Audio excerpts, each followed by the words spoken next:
Hey, friends and family. Hey, loved ones. How's your heart today? Just wow. I'm really thankful today to remember the breath, to remember to breathe. And I've just been, really needing to take some deep, deep breaths today and just let it all go. And I've been expressing like a lot of weird vocals and just like audible sighs and just like, okay. Because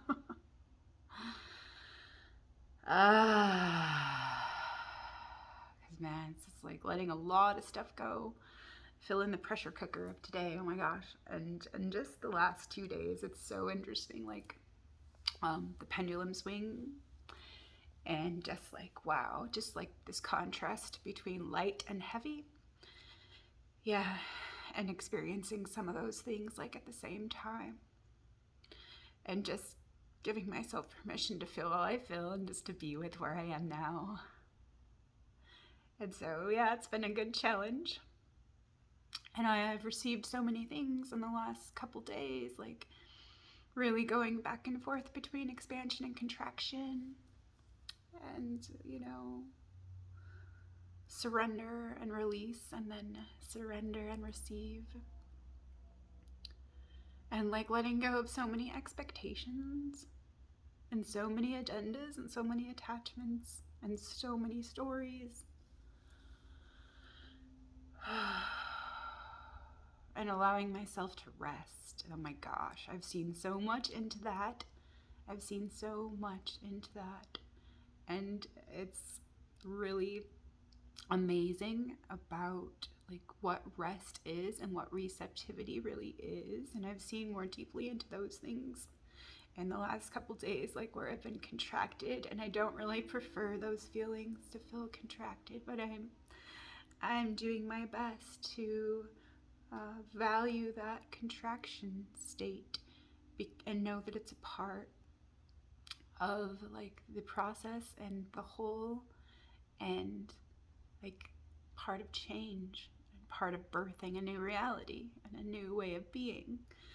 And so yeah, it's just wow.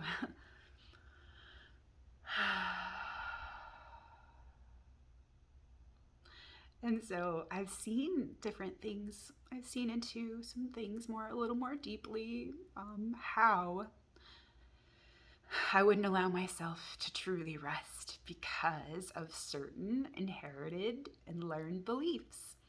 And so, really seeing into the escape artist and the addict and the saboteur, like seeing into a lot of those mechanisms and complexes, the overcompensation for when I wouldn't allow myself to rest, and then choosing substitutions and replacements that actually did allow for that rest, or something that was close.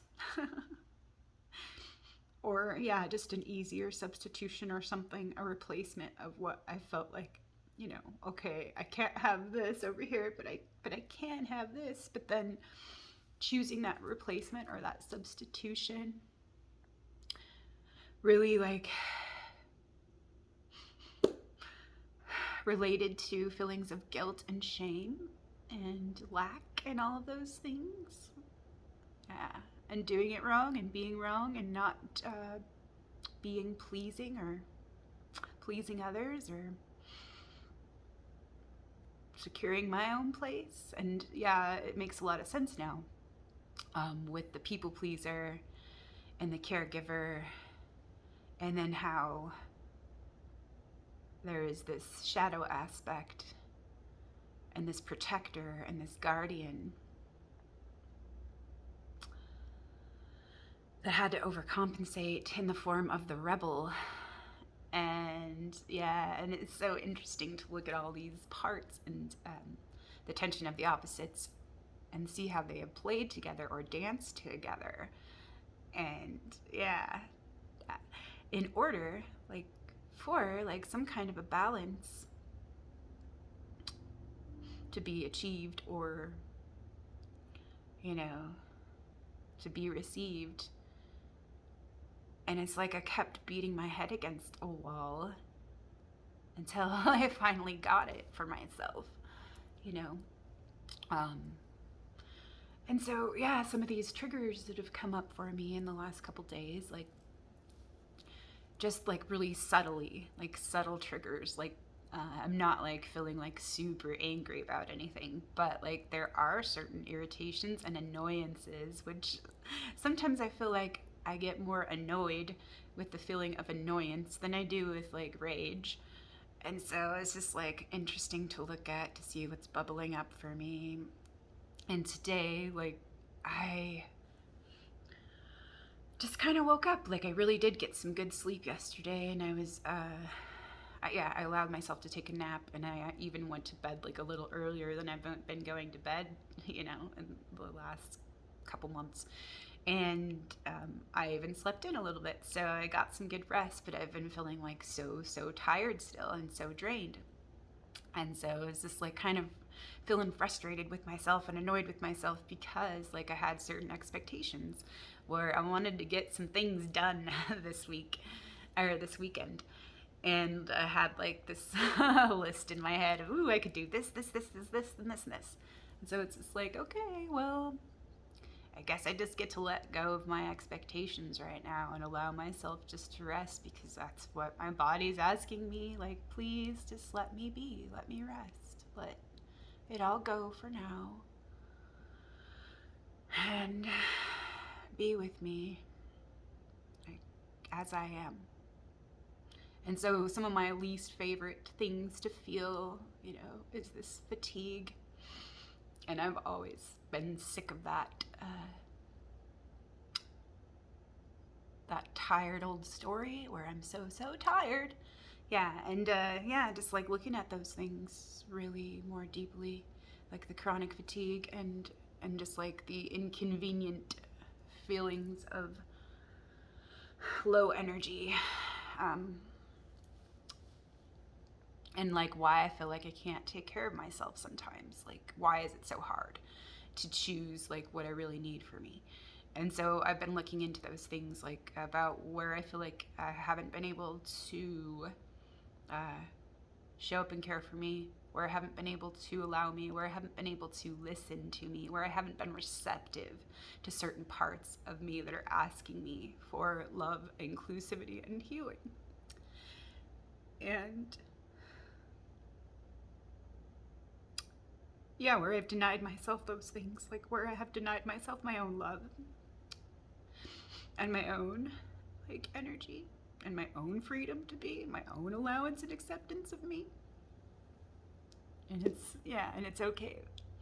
Like I'm just gonna allow like my emotions to come up and move through me, not attach to them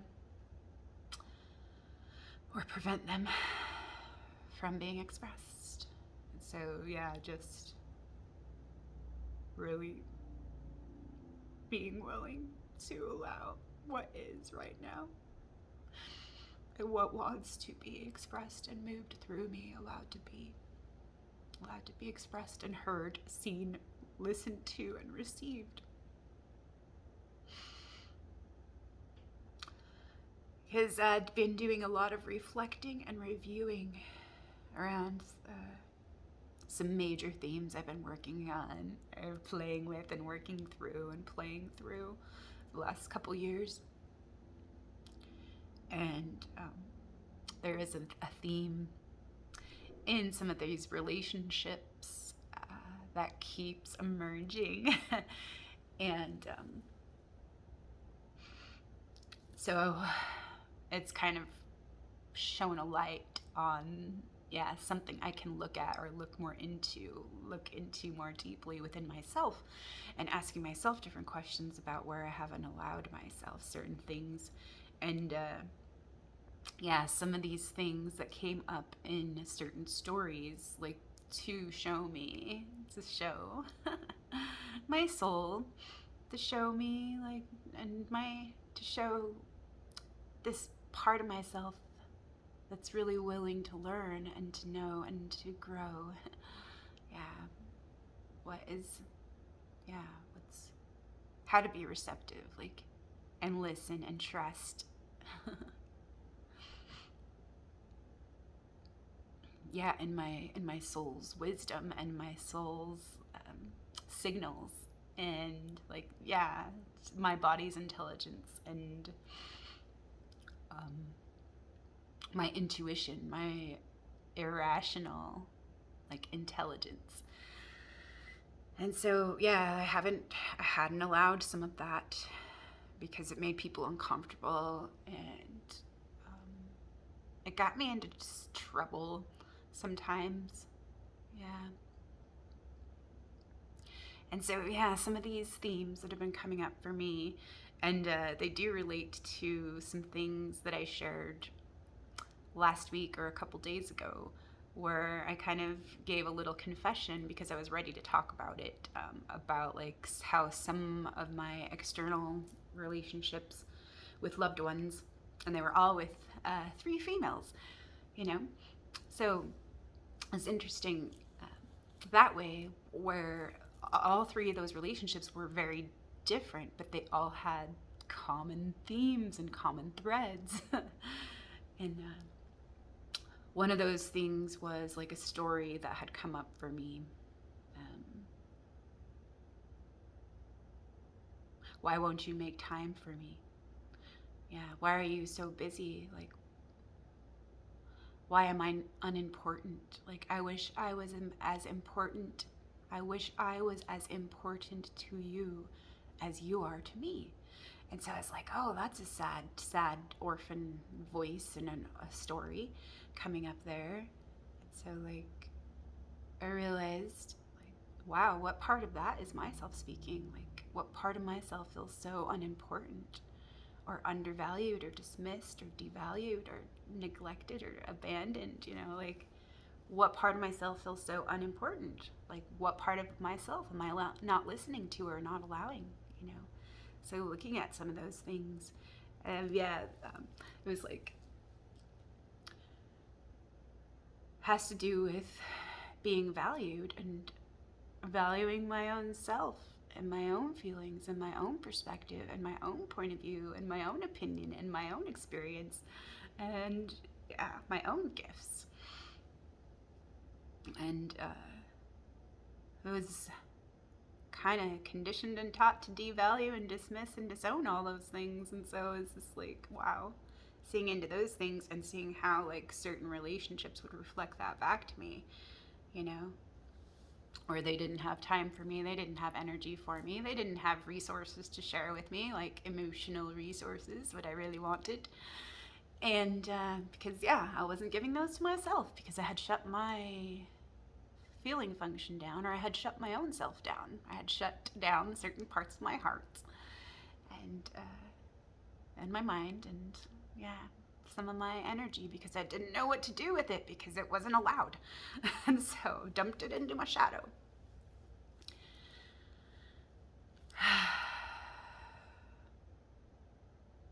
And so just seeing where like things have been out of balance or imbalanced so that they can come back into balance, they can come back into alignment. And, yeah, it's just like all about where I haven't felt whole, and where I was always trying to fill that hole and that lack of wholeness outside of myself, and get and receive forgetting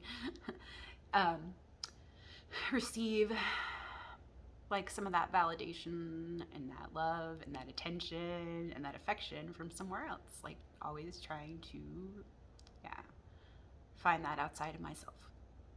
And so like some of these relationships that I was in, like they did have their love and their care and their goodness in it, but like, yeah, it wasn't balanced. And so I got to see some of that, like how in these external like, relationships, how it showed me like what was out of balance or what was imbalanced within me. So I'm grateful for those individuals and that relationship dynamic that helped me to see. It helped like me be open to have it be revealed to me. And so, yeah, today I was just feeling like a little frustrated and a little bit heavy, like some heaviness in the chest here. And it was just like, okay, I'll just breathe and be with that now as best as I can. And just having like certain little micro cries and yeah, just some stuff that's ready to move up to the surface and and sometimes I get like a little image or a vision or a story or a script that, relates to what it's about, but I'm just kind of letting it like just flow out. And then asking love to help me like with anything, for clarity and just like letting go of it and surrendering, because I don't need to figure it out right now, or I don't need to like do anything with it, force it to be anything that it's not, and just allow it and observe and be the witness. So yeah, this pressure cooker today, oh gosh, and yeah, it felt like way more intense today, like than it did yesterday, like. And I just kind of like, yeah, decided to lay in bed for a big chunk of the day because that's all I really like had the energy for. And I just was like, you know what? I'm just gonna give myself a break. So that's what I got to do. But then I had higher expectations about like what I could do today, and it's just like, all right, well, I'm gonna just show up and be the love I need for me. And so with my morning practices lately, helping me to anchor and ground, like, and let go of like the expectations I might have for the day, or what I expect like life's gonna bring me, or what I need to bring, and be. Just thank you for the love that I get to be today. Thank you for the love that I get to share today. Thank you for the love that I get to receive today. Thank you for the love I get to see today. Thank you for the love that I get to be with today. Thank you for the love I get to offer, give, and free today. Yeah, all those things, because that is like most true, and it's a place to center from and operate from and come through. Yeah.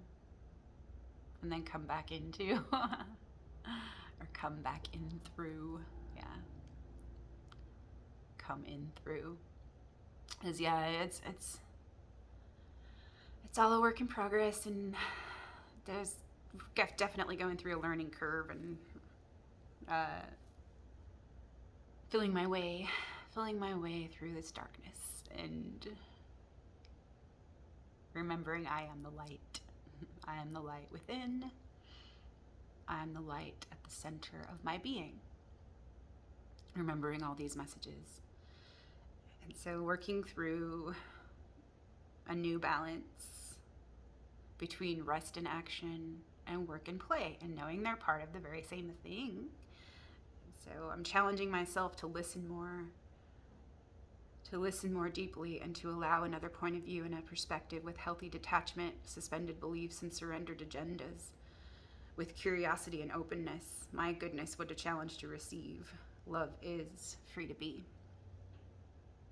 Forgiveness, surrender, willingness, acceptance, valuing the whole, devotion, love, and authenticity. Acceptance of the whole.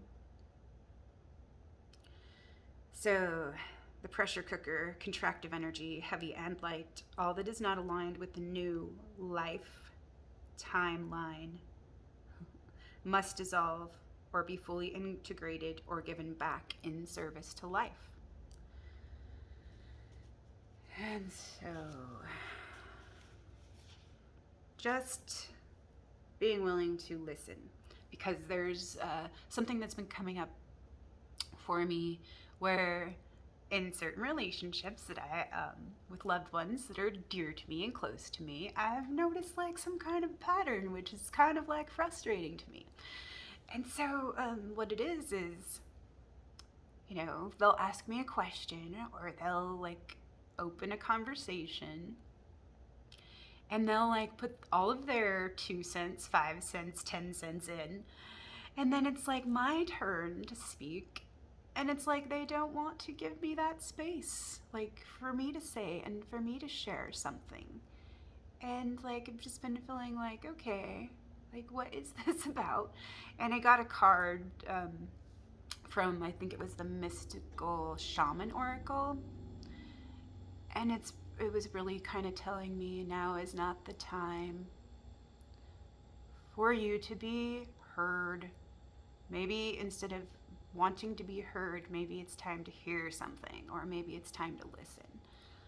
And so it's just like, okay, like what is this about, really? Because it's like being constantly interrupted or undermined or blocked in a certain way. Like, okay, where have I been doing that to myself? Like, what parts of myself haven't I been listening to? Like, if I feel like it's like a chronic, interesting thing, or it's coming up in different relationships. Like, why don't I have like a space to express myself like fully and authentically and have that space held for me? You know, is this like, okay, well, maybe they can't even hold that space for themselves, and maybe, you know, like that's a reflection of something. So, like, where haven't I been holding the space for myself or holding the space for certain parts of myself to be heard or to like, be received? So, looking into that more deeply instead of getting butthurt about, like, or going into self pity about, like, why can other people hold the space for me or hear what I have to say? Like, why is that? Like, why is it like that what I have to say is so less important, you know? And so, yeah, that's just some of the things that I'm looking into from, you know, a full true lens. Like, some of these things that can show me just by observing and witnessing and being willing to let go of my own agendas and really hear what's not being said. And so there's a lot about that too, about going into the stillness and going into the silence to hear. Yeah.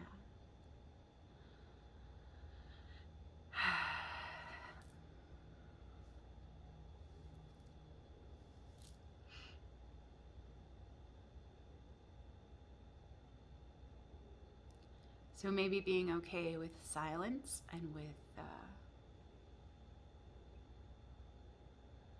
spaces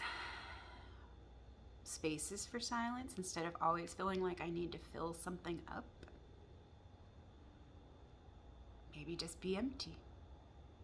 Mm-hmm. So what has been coming up for me, as like I was sharing that there seemed to be those themes about my loved ones being too busy or not having enough time or not having enough energy or not having enough resources, you know, to share their love, attention, and affection with me, or their time. And so,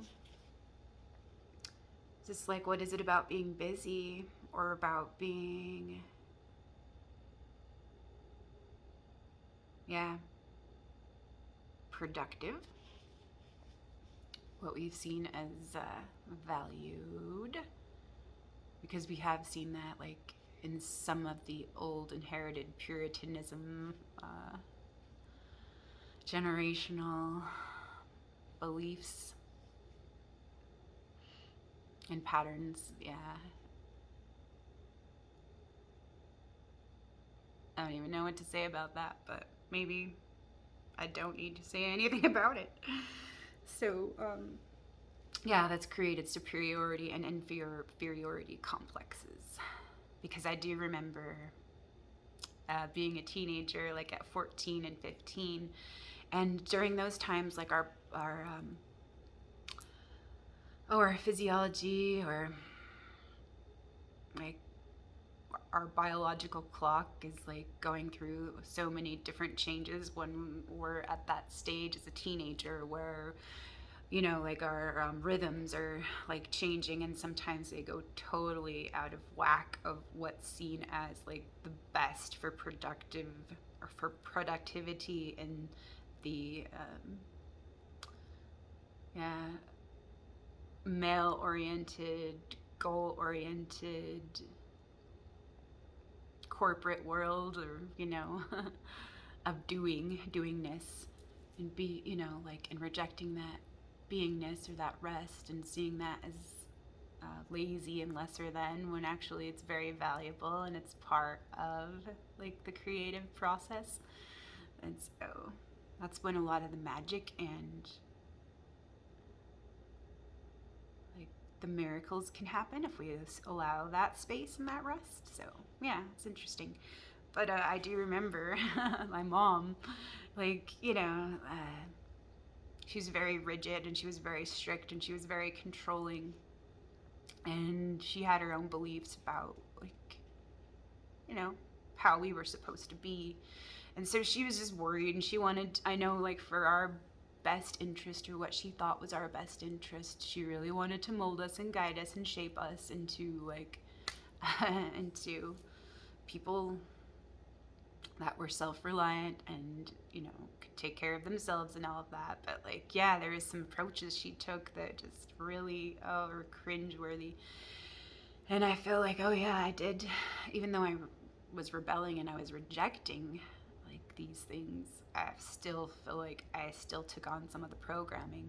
And one of those things was that she would scream and yell at us in the mornings, like on a Saturday. And it was like 9 o'clock in the morning. You guys need to get up. You can't be idle, because it was like, idle hands, oh, you know, um, yeah, the devil's playground or some kind of thing. Like, I don't remember what the quote is, but like, yeah, the idleness, that leads to temptation and getting into trouble and stuff. And it's just like, but some of that, like, it's so backwards and stuff. It's so funny. It's so reverse or inverse of what is seen on the surface, seen as a, yeah, on the superficial level of that. But I realized, like, why I have chosen, or like I had chosen, certain substitutions or replacements for the actual rest that I needed. And those were my addictions and the way that I needed to escape. So because like I wasn't allowed to be, and so like what else was I gonna choose for me? So like yeah, and it's just so funny. Like, I chose some of these things because they were like certain things that I knew, like, my family or my mom and my community wouldn't like. And it just made me feel like, okay, like, I don't know. It felt like it kind of gave me a little more power to do it my way. But it really actually wasn't my way. It was just a way that I could, like, not have to do it their way. And so I was like, I can't do it my way. I can't do it their way. So I'm just gonna do it like this other weird fucked up way. And so it's just it's funny to see. Like, that's why I started drinking, and that's why I started smoking, and that's why I started doing all these drugs, like, to escape and just to enjoy and to have fun, because I didn't feel like I was allowed to do any of that stuff. Or yeah, just be where I was, like, wow. So I've written a little bit about all of this today, and it's still processing, and so it's just part of the play. And so I just thought I would like to share like some of these things that are coming up for me, and yes, seeing like why certain things are coming around or back around right now, like to move through different layers of the spiral and through different layers of these things. And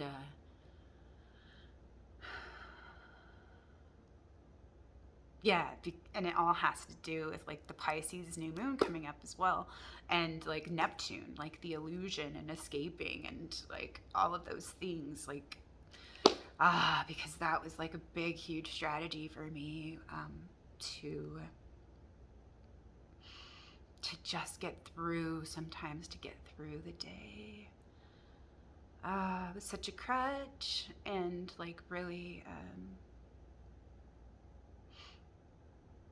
something that's been really, really, really hard to let go of. And I've seen that with like smoking tobacco. Letting go of like the judgments or that I've had about it, and like the judgments that other people have had about it, and seeing it as a gift that I get to choose for me, and actually realizing, oh, I'm coming out here not because I really want to smoke this, but it's because it's the way that I've believed that I can rest, and I can sit down, and I can take a break from working, or I can just like allow myself to sit down and write, or just to be outside like in nature without having to like feel like I need to do anything.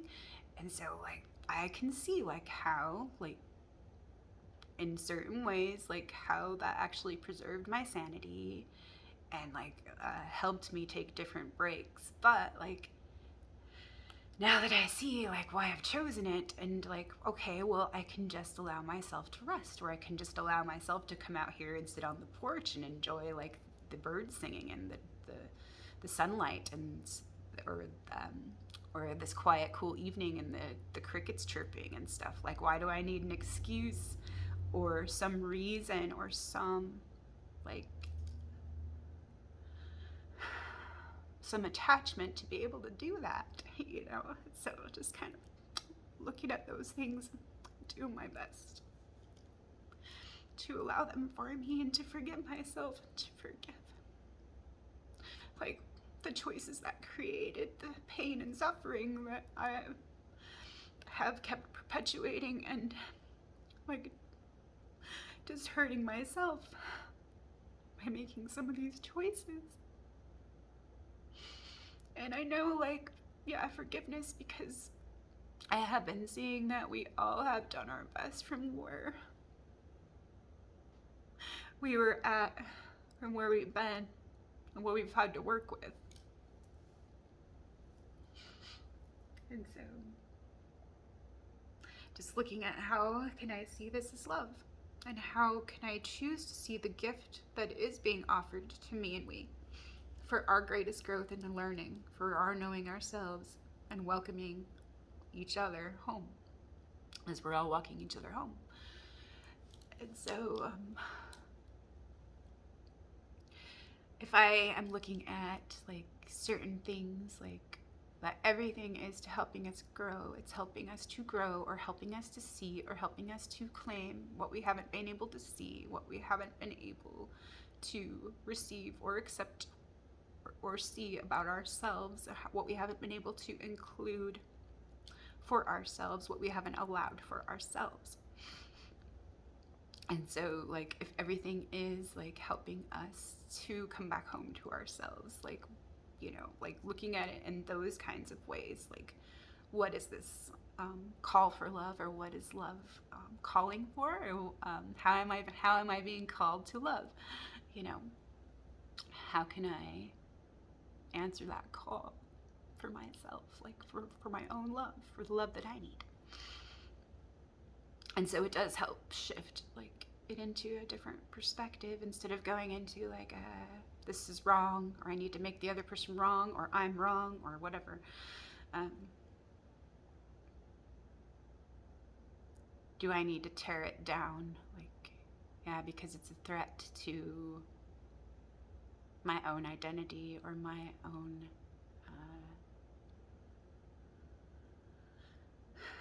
ways of being, you know? And so, yeah, it's been a good thing to look into, and it has been powerful and potent. And I'll just let go of what I feel like I need to share or say about it right now. But I did receive some amazing things today about devotion and love and courage and strength, presence.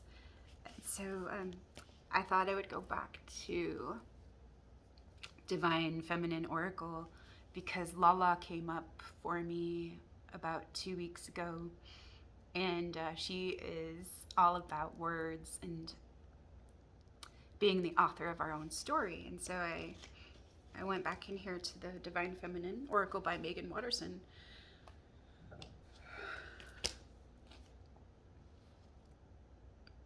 What are the most powerful words for me to use frequently right now?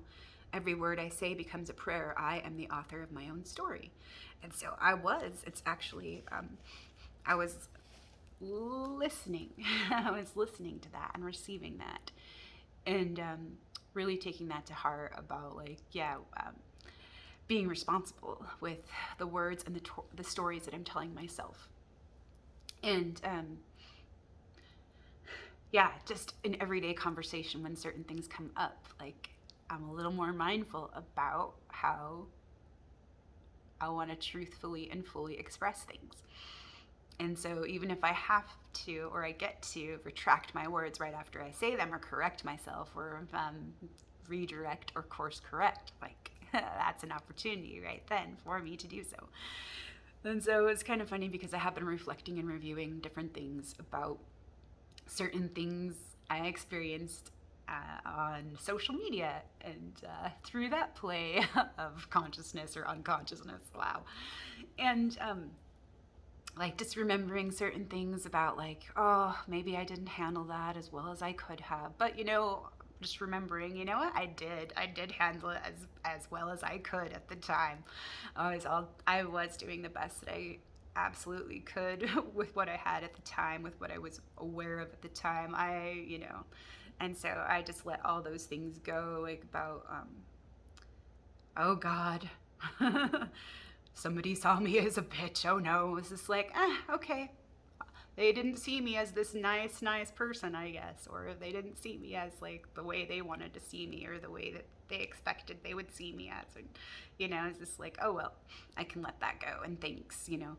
And also, like, kind of looking at some of the people that I was, like, displeased with or kind of surprised by when they were reflecting back to me, like, certain shadow aspects that I hadn't, like, really owned or come to terms with or allowed or accepted within myself. And so it was just, like, really just awesome, like, to look back in hindsight about some of these things. And so I realized, like, there was a lot of things, like, where I was trying to prove my side of the story. I was trying. I was struggling. I've been trying so hard, like, to make other people see, or to help other people see the ways that I saw it. And it wasn't like I didn't want them just to see it my way, but I wanted them to make room for my perspective, my opinion, and space for me as well. And it didn't feel like that they could do that, or that they were able to do that very well. And so, and I tried so hard, like, to, like, get them to look at things or consider different things. And I would post all of these different links in my comments section, like, follow these threads and you'll maybe understand where I'm coming from and what I've seen. And then if you, like, look into these things, and we can talk about, like, this in a new way after you've informed yourself about some of the things that you haven't been willing to see. But yeah, it was like crickets. Crickets. Awkward crickets. And yeah, it's just like, because I was trying to prove myself worthy. I was trying to prove myself right. I was trying to prove that I was not up in the night. I was trying to prove that I wasn't crazy, or that I wasn't wrong and not right to be. And so, yeah, this has to do with superiority and inferiority complexes, and like, survival strategies, and all those things. And, like, I was trying to be so nice and polite too. And, like, just trying to be diplomatic, trying so hard to be diplomatic, but really feeling frustrated with all of it, and with their limitations, and with my limitations, and with, it seemed like, all the lack and limitations. And so it was, like, a lot of poverty consciousness and victim mentality programming, and, like, the judge was running the show, was running the whole entire show. Or maybe not the whole show, but like the whole ego show. And so, uh,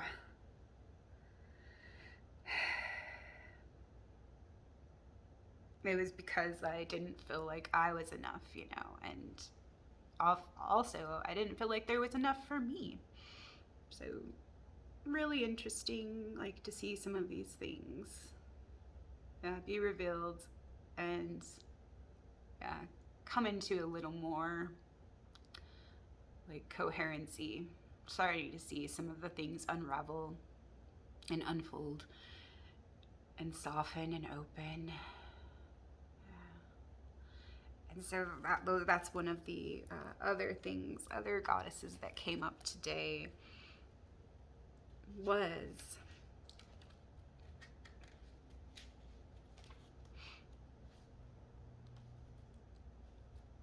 Mirabai, the saint of true freedom.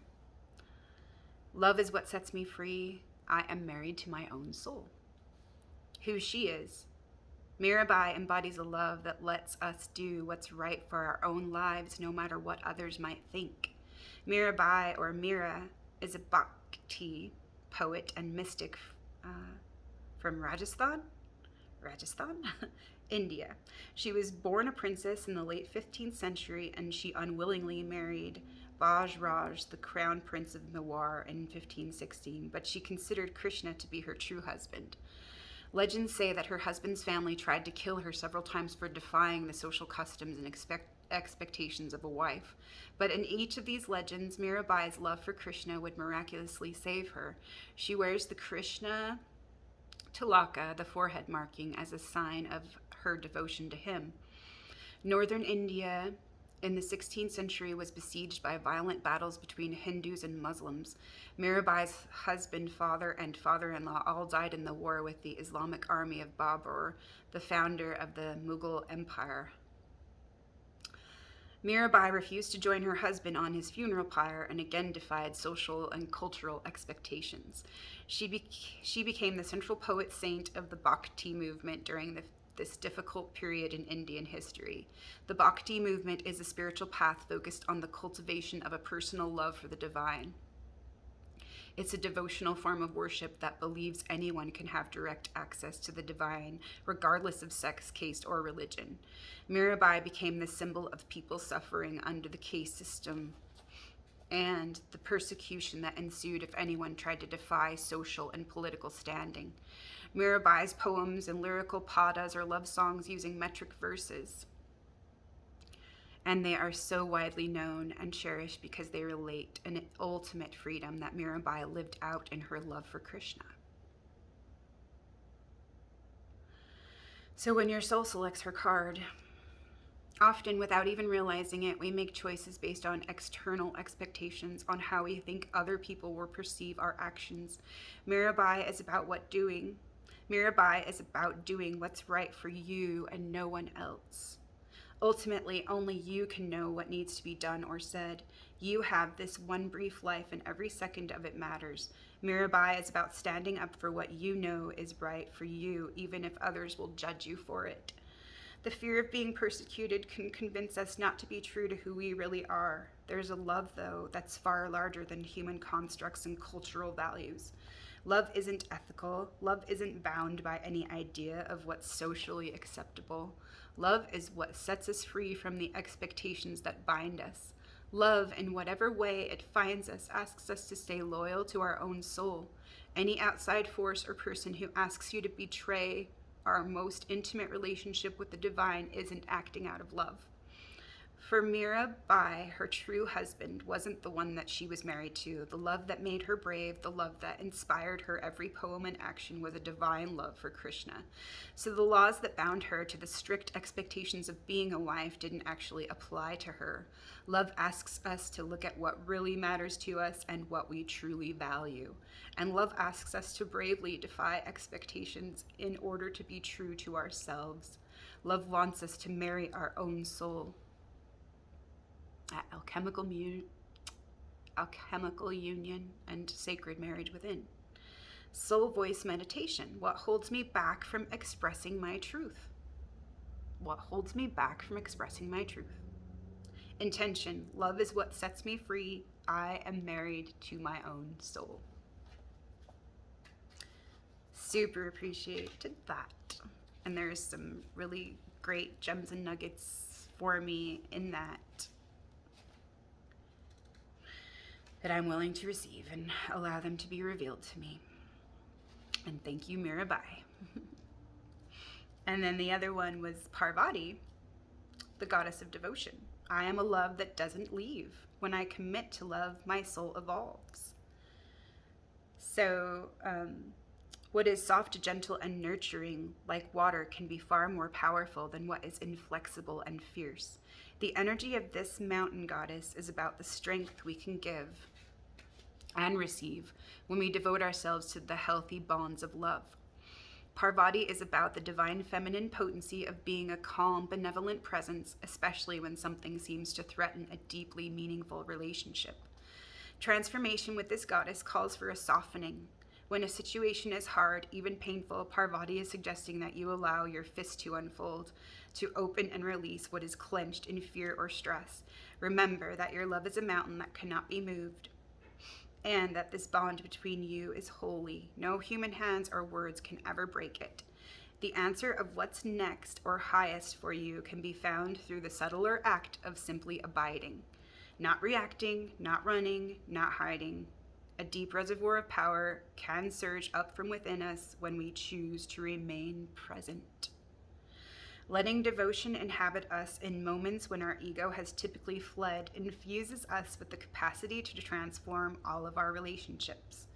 Devotion is not attachment. It's letting go of the illusion that you and this lover, this friend, this child, or family member, this soul within you, can ever really be separate from you.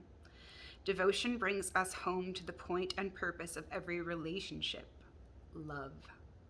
A love that can never leave, and that, like a mountain, can never move. A love that evolves the soul.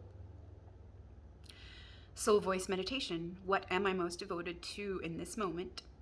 And the intention: I am a love that doesn't leave. When I commit to love, my soul evolves. So, thank you, Parvati. And going back to Lala, who is another Bhakti poet, a mystic poet.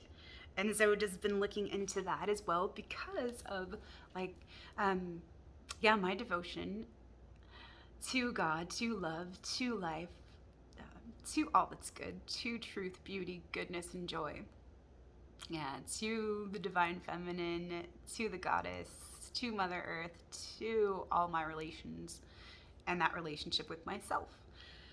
And just looking into like certain types of yoga a couple years ago, like there's all these different forms of yoga. And I was like, yeah, I think bhakti is my thing because of the devotional practices that I really dig that kind of thing.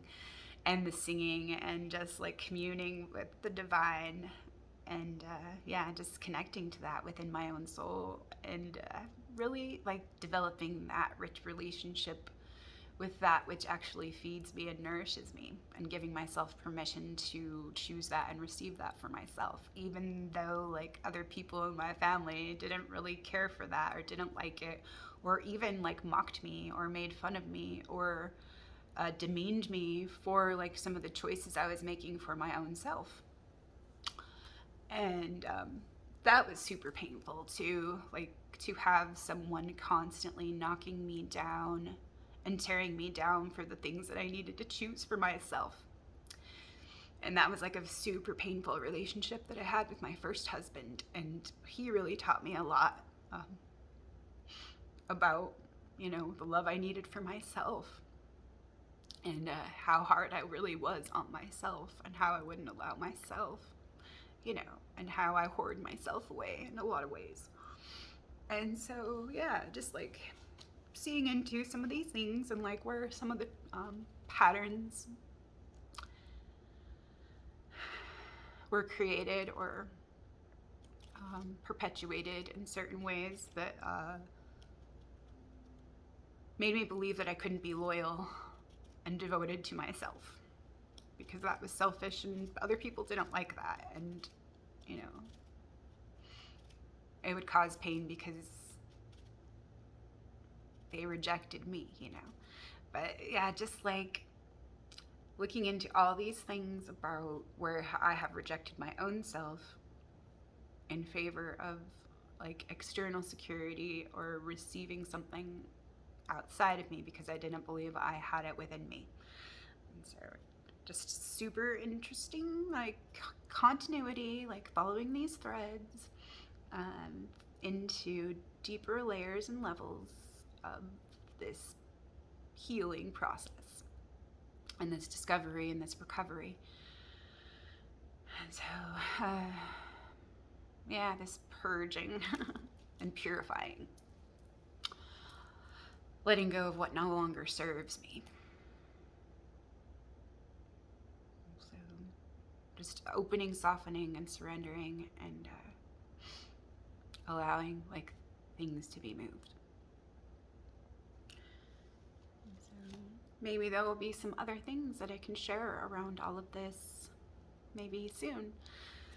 There is just this one last quote because this is what was coming up like for me in certain ways, like that I'd been kind of thinking about, like, because why do we keep ourselves so busy? Because we're conditioned to like identify our own value or our own worth or our own image, like with how productive, busy, to measure our own value or worth. And yeah, it's just kind of silly to like to kind of look at and see into like how it has created certain imbalances. And yeah, it cannot sustain itself. But this is a little board that I made like a couple years ago, and yeah, I got it out last week, and I just went back downstairs to see it this morning. And there's this quote on it that says, feeling the need to be busy all the time is a trauma response and a fear-based distraction from what you'd be forced to acknowledge and feel if you slowed down. And so, yeah, sometimes we are like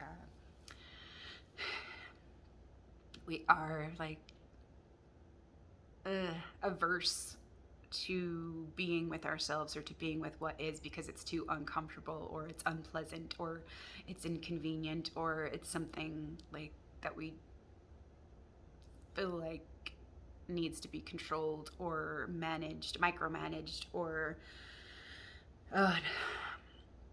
shoved down, repressed and ignored, denied, like, yeah.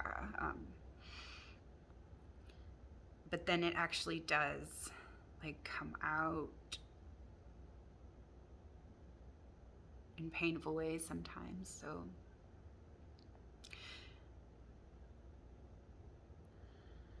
So clearing some of those distortions away and those old beliefs away and being willing to see like how love can work through all ways, and how it is for each of us to recognize and to receive and allow and appreciate and value and accept within ourselves.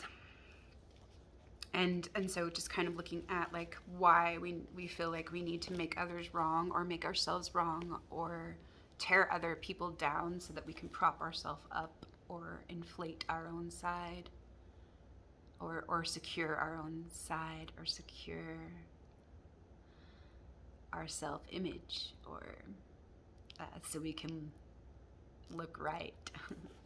So yeah, there was this little nugget in Dancing the Dream, The 7 Sacred Paths of Human Transformation by Jamie Sams, and I had been thinking about this one as well, and I flipped it open today, and there it was. There it was for me. So 92 and 93, the third path of initiation, and it is about sacred space and boundaries. So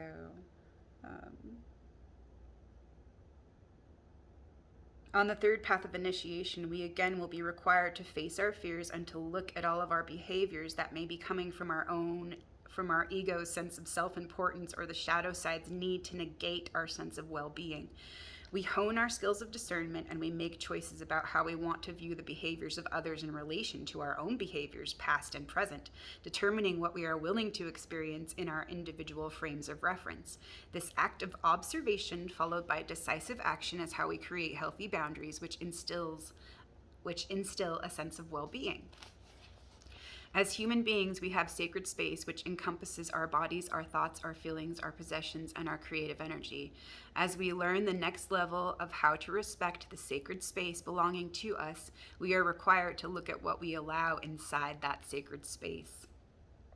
The boundaries of our sacred space are determined by healthy or unhealthy attitudes.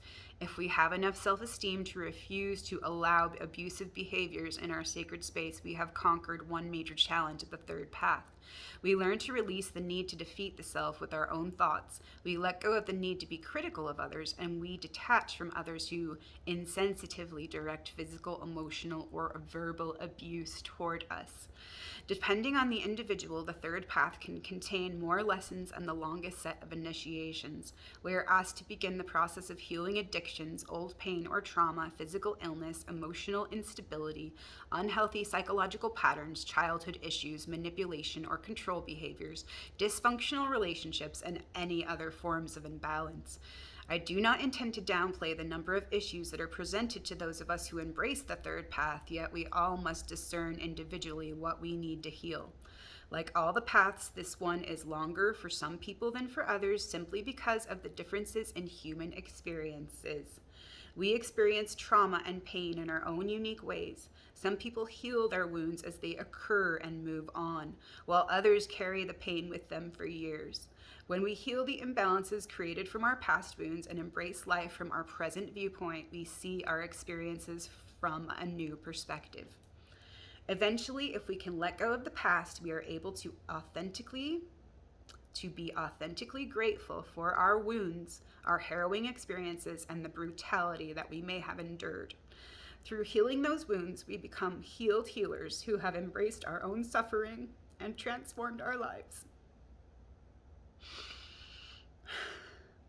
Through healing those wounds, we become healed healers who have embraced our own suffering and transformed our lives. So I am grateful for that. Thank you, life, for everything. I have no complaints whatsoever because I know what this is really for, and I value and I appreciate the whole experience. Everything that I needed to come back home to me and unify this whole within me. Unify through this love and this authenticity, this loyalty to me.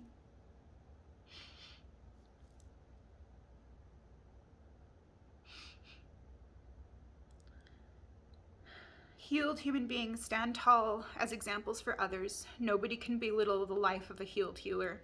The human being who has authentically healed his or her past has an unshakable, intimate knowing of the value contained in the journey of healing the self and in the bravery required of all spiritual warriors.